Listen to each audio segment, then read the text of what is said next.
Welcome back to the All Purpose Pod for an All Purpose Life. Wherever you are today and however you are listening today, call me Mr. You, the podcast.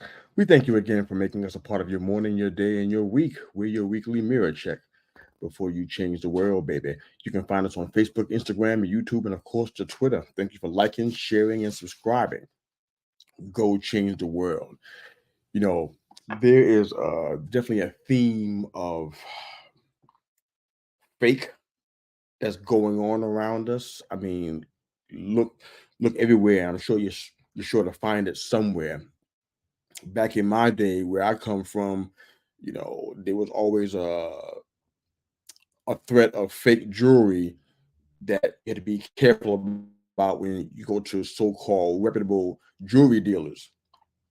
They look like gold, they feel like gold, but they're not actually gold. They're considered what they called back then, probably still do now, gold plate. And then you have the whatever material it was, they would paint gold and put a stamp on it that says 14K or 10K and sell it at high dollar amounts.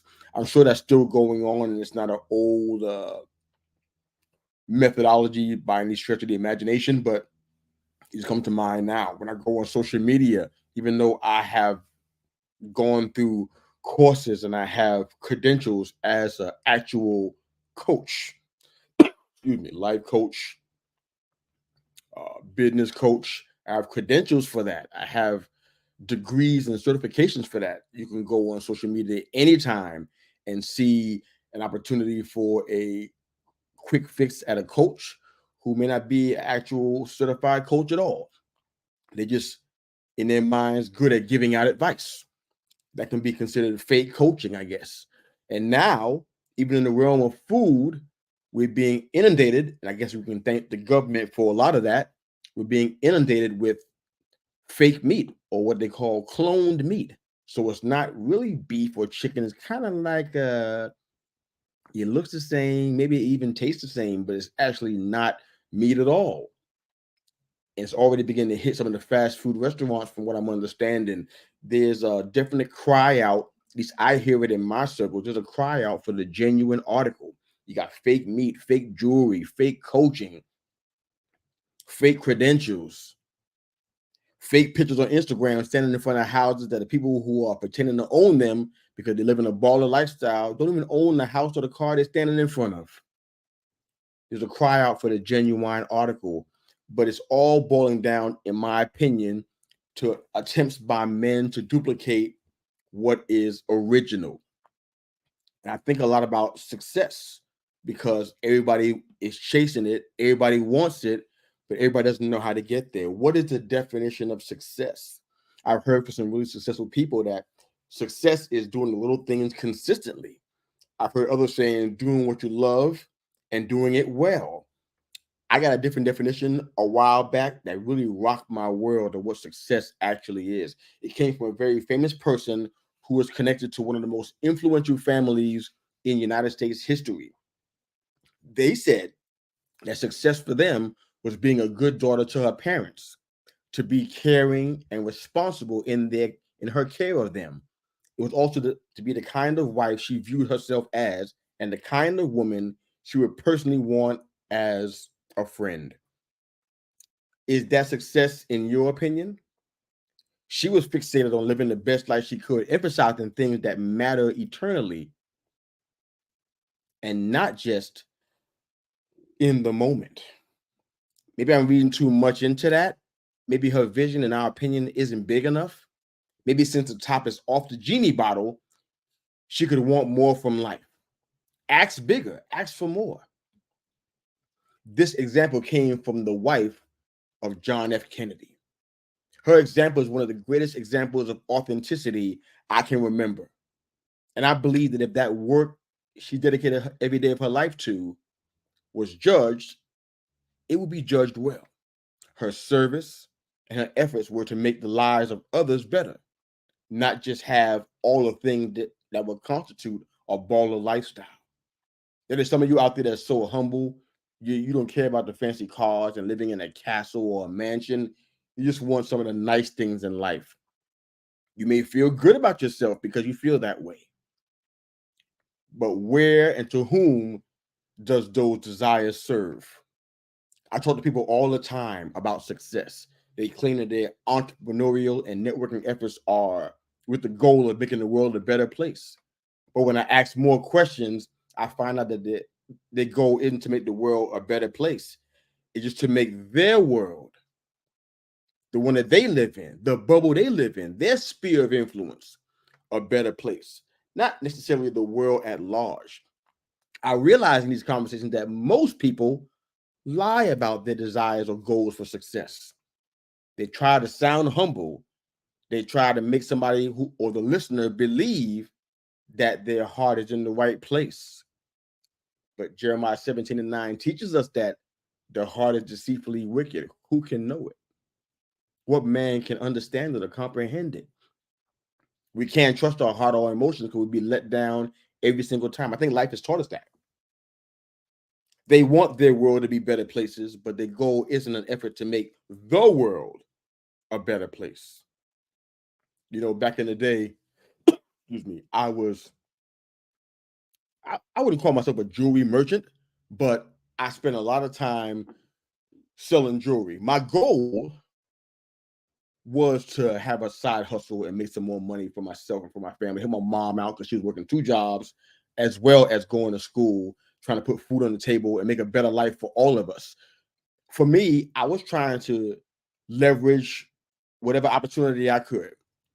I could have done a lot of things that wouldn't have been reputable or smart, could even be considered criminal.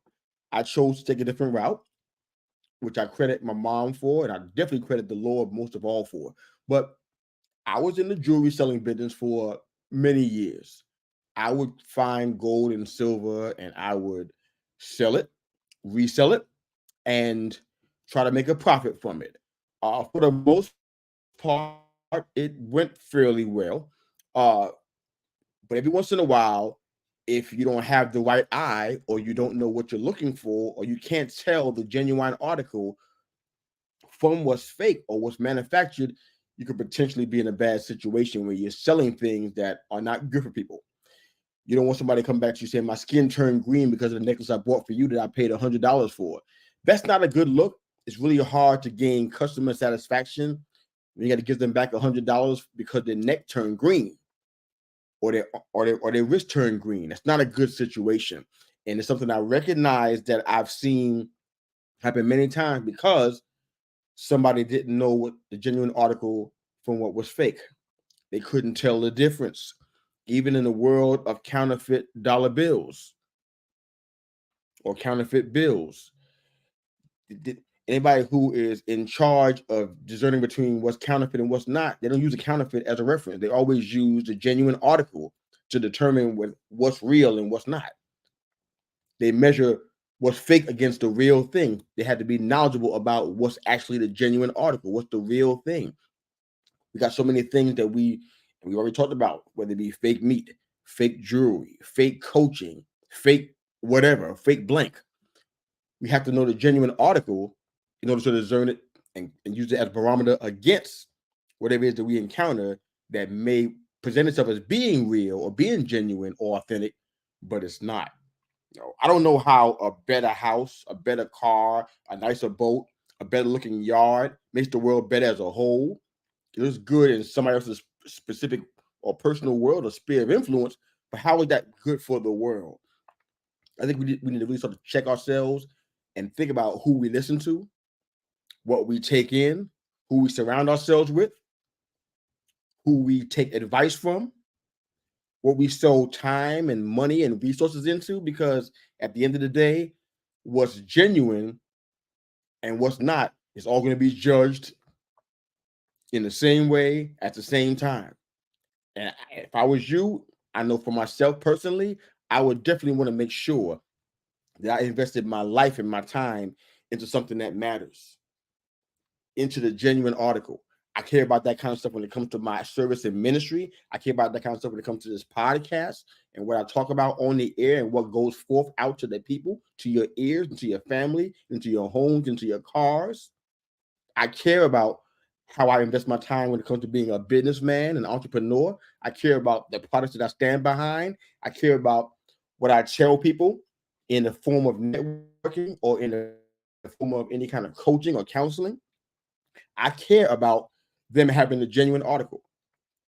And that has to be me and what I believe, my value system, that has to be genuine and authentic as well. Because at the end of the day, a lot of us are marketing ourselves. We're selling us and we're saying, trust me, trust me in this area. I can do this. I can provide this service. I can be this to meet this need.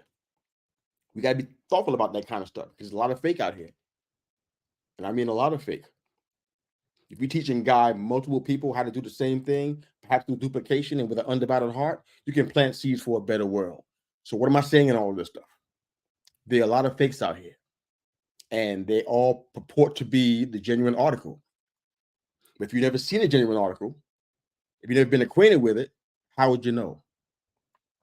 I would just point back to the word of God and let that be the barometer for everything else that you see. Don't let that be your last resort, or would you go back to in a pinch after you've exhausted all your other options? Go to the word of God first because you can trust God. You can trust him to be stable and consistent and not changing his mind constantly like men tend to do. And let that be your magnifying glass or your microscope to determine if all the other things that you've been encountered with, what is going on in your life, or trying to enter into your atmosphere to be an influence in your life, if it measures up to that. If it doesn't, you know what to do next. I just want to encourage you guys today, look for the genuine article. Measure it against the word of God. Measure it against wisdom. Measure it against the standards that have held up over time. And not just trust in yourself or in fake coaches or fake ideas of self-aggrandizement and fame and success. Do the little things consistently. Do what you love and do it well. No problems there. But definitely be an influence and a support and show compassion to those around you. That's the genuine article. That's what makes a difference. That's what lasts overall. Look for the genuine article, baby. That's what matters. At the end of the day, when there is no more day for us, that's what's going to be judged. That's going to make an eternal difference. So not just now, but in the days to come and years to come, your entire life, both here and beyond. Have a great day. Thanks again for joining us, wherever you are and however you're listening to the Call Me Mr. You, the podcast. We hope you found this encouragement to be encouraging. Have a great day. Thanks again for liking, sharing, and subscribing with us. Go change the world.